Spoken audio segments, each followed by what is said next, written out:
ils prennent tous les mots qui nous servent, qui nous serviraient à nous défendre, qui nous serviraient à résister, qui nous serviraient à désigner le problème, ils les prennent, ils changent le sens, ils imposent ce sens nouveau, et ce faisant, ils nous désarment.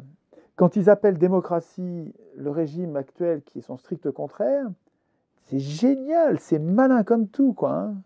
Nous aurions besoin de la démocratie, mais quand on dit moi je voudrais la démocratie, on dit mais mon vieux, vous l'avez. Circulez.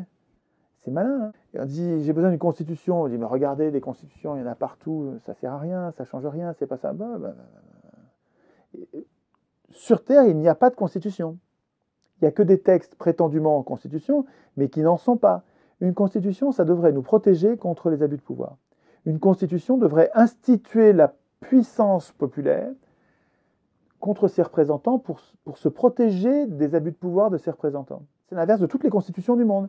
Les constitutions du monde, au lieu d'être des protections, constitution égale protection.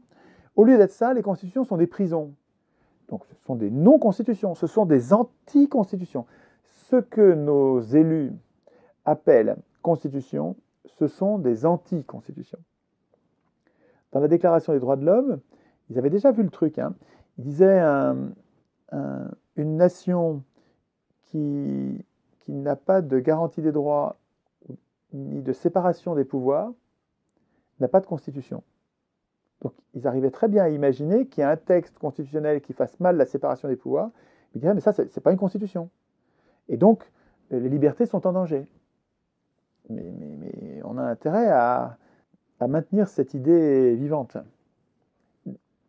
Une constitution sert à nous protéger. Une constitution, c'est une protection. Et si la constitution, c'est une prison, il faut refuser de l'appeler constitution. Robespierre tenait absolument à ce que la constitution soit une garantie. Une garantie en cas de coup dur. Il disait, c'est pas important qu'un peuple soit aujourd'hui bien traité. Ce qui est important, c'est qu'il ait la garantie de ne jamais être maltraité. Et c'est ça à quoi sert une bonne constitution. C'est un bon contrat, ça protège contre dans les cas de coup dur. Un contrat, ça sert à rien quand tout va bien. Ça sert quand les choses vont mal. Donc il faut prévoir qui aura le pouvoir et comment on tranchera les problèmes quand les choses iront mal.